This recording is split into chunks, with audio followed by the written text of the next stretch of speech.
Hubo un tiempo en que no existía pantalla, en que la música no se veía, se imaginaba, en que las noticias, las novelas, los discursos y los partidos de fútbol llegaban solo a través de una caja de madera, con perillas y antena, colocada en el lugar más importante de la sala. Era la radio. Y en México, fue mucho más que un medio, fue compañía, espectáculo y ventana al mundo. La historia de la radio en México comenzó en la década de 1920, en medio de un país que se reconstruía tras la Revolución. La primera emisora experimental fue SIL, creada en 1921. Pero fue en los años 30 cuando la radio realmente se convirtió en un fenómeno nacional, gracias al nacimiento de una emisora legendaria, la CU.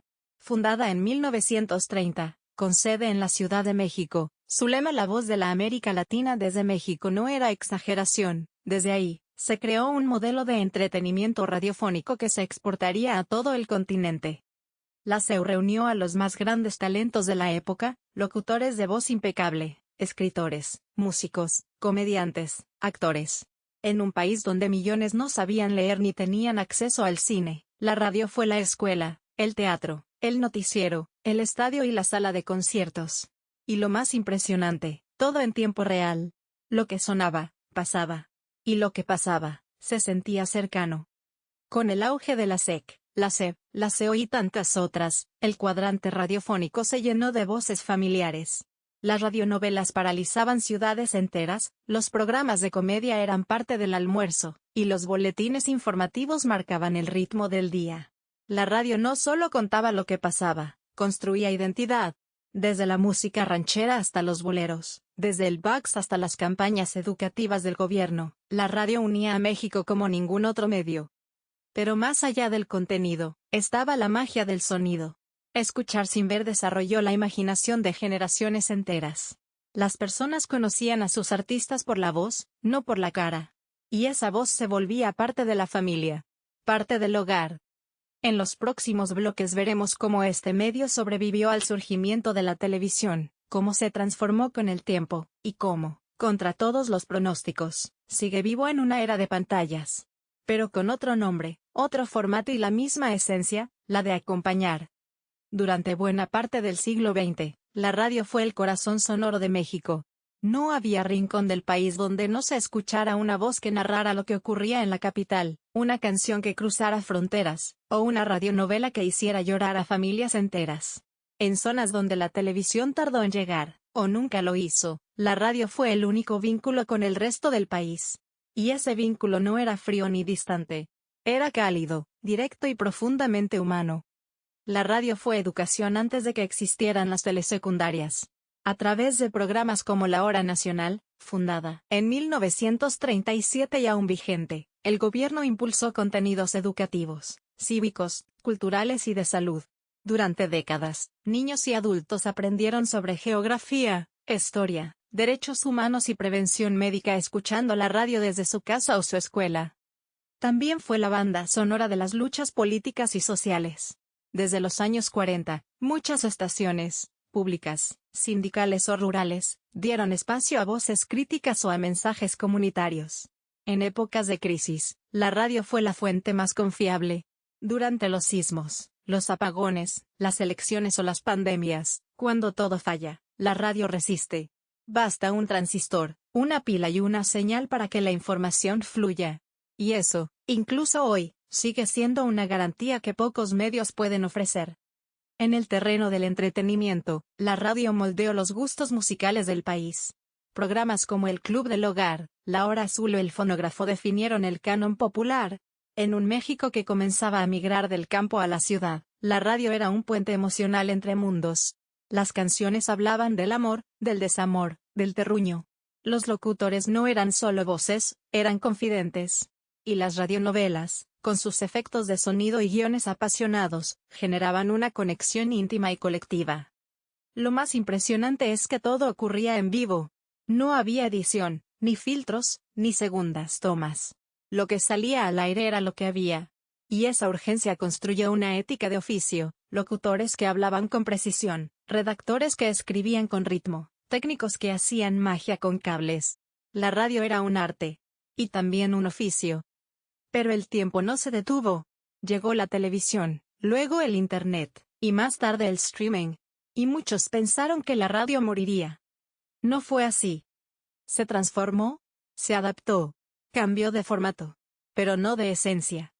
En el próximo bloque exploraremos cómo la radio sobrevivió al cambio de siglo, adoptando nuevas tecnologías, nuevos públicos y nuevas formas de hacer lo mismo de siempre, acompañar con voz. Cuando llegó la televisión en los años 50, muchos vaticinaron la muerte de la radio. ¿Quién iba a querer solo escuchar, si ahora podía verse todo en una pantalla?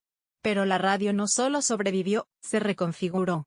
Aprendió a convivir, a especializarse y a buscar nuevos espacios donde seguir haciendo lo que siempre hizo, acompañar. A partir de los años 60 y 70, la radio encontró su fuerza en la inmediatez, la movilidad y la cercanía.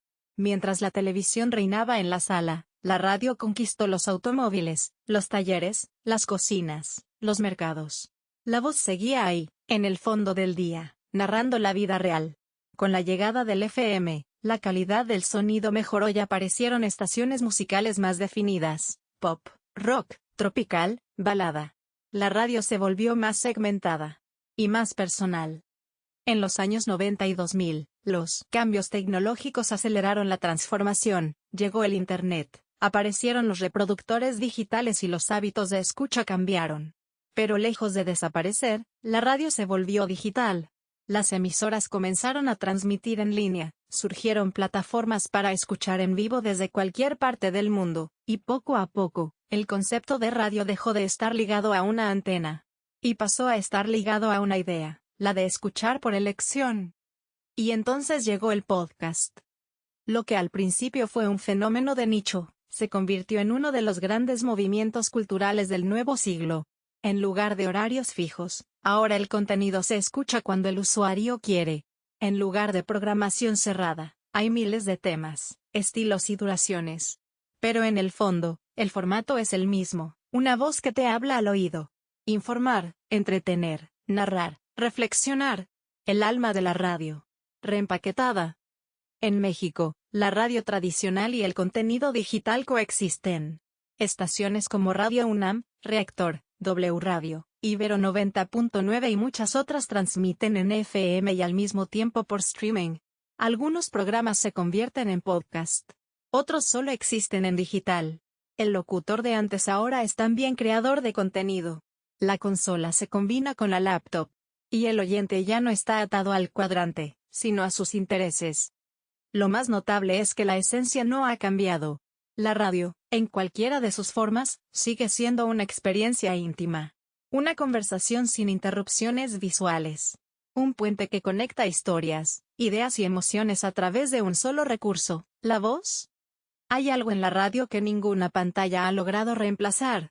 Tal vez es su calidez, su cercanía, su capacidad para entrar en la casa, en el coche, en la cocina o en el oído, sin pedirte que mires, sin exigirte atención plena, pero sin dejar de estar ahí.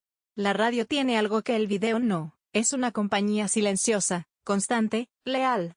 Durante generaciones, los radioescuchas no solo seguían un programa, se vinculaban con una voz. Conocían sus pausas, sus frases, su tono de ánimo. Sabían cuándo estaba emocionada, cuándo cansada, cuándo improvisaba o cuándo hablaba desde el corazón. Esa relación, que no se ve pero se siente, es una de las más profundas que pueden surgir entre un medio y su audiencia. Los locutores de radio han sido, históricamente, figuras de confianza. En la infancia, eran quienes leían cuentos o contaban historias antes de dormir. En la juventud, los que ponían la canción precisa para el momento exacto. En la adultez, quienes narraban los partidos, explicaban las noticias o ponían música mientras uno trabajaba. La voz, sin distracciones, construye un vínculo emocional directo. No hay edición, ni filtros, ni gestos. Solo la palabra. Incluso en el contexto actual, con redes sociales, pantallas múltiples y miles de estímulos, la radio, o lo que hoy entendemos como contenido sonoro, conserva su lugar. Hay quien escucha programas mientras cocina, quien pone podcasts mientras conduce, quien duerme con una estación encendida. Porque la radio no compite con tu atención, la acompaña. Además, sigue siendo una herramienta poderosa en momentos de emergencia. En sismos, apagones o crisis, Cuando todo lo digital falla, la radio vuelve a ser el medio más confiable. Y eso ha reforzado su prestigio como fuente de información útil y verificada, sobre todo en regiones donde otros medios no llegan con la misma facilidad. Pero sobre todo, la radio es memoria. Está asociada a épocas, personas, momentos. Escuchar una canción en cierto horario, una frase dicha por un locutor, el sonido de una estación. Todo eso activa recuerdos que otras tecnologías no logran evocar con la misma fuerza. Porque la radio no solo se escucha, se siente. La radio en México ha atravesado casi un siglo de transformaciones, de la antena de válvulas al smartphone, del estudio lleno de humo a la cabina digital, de los radioteatros en vivo a los podcasts por demanda. Y en cada etapa, ha hecho lo que mejor sabe hacer, adaptarse sin desaparecer. No porque no haya competencia, sino porque su esencia sigue teniendo valor. Lo que la hace única no es solo la tecnología que usa, sino la manera en que se relaciona con el público. La radio no impone, dialoga. No invade, acompaña. No satura, sugiere. Es uno de los pocos medios que no necesita de la vista, y eso la convierte en algo compatible con la vida diaria. Puedes escucharla mientras haces otras cosas, pero aún así, dejar que te emocione, te informe o te haga compañía. En un país tan diverso como México, la radio ha sido unificadora y plural a la vez. Ha llevado las voces de los pueblos originarios, las lenguas indígenas, la música regional, los mensajes comunitarios y las historias locales a oídos que no se alcanzan con televisión o internet. Ha sido herramienta educativa, política, artística y afectiva. Y aunque el lenguaje de los medios cambia, la necesidad de escuchar y de ser escuchados sigue intacta. Hoy, los jóvenes pueden no conocer el nombre de las estaciones del cuadrante, pero escuchan a diario contenido que hereda el formato y el espíritu de la radio. Los podcasts, los espacios de conversación en vivo, las listas de reproducción habladas, los canales temáticos. Todo eso es radio, aunque no lo llame así. La tecnología se actualiza, pero el vínculo permanece. El futuro de la radio no está en resistirse al cambio, sino en seguir hablándonos con verdad, con ritmo y con alma. En seguir siendo ese lugar donde la voz tiene tiempo, donde el silencio vale, y donde el oyente importa más que la métrica. Porque mientras haya alguien con algo que decir, y alguien dispuesto a escuchar, la radio seguirá sonando.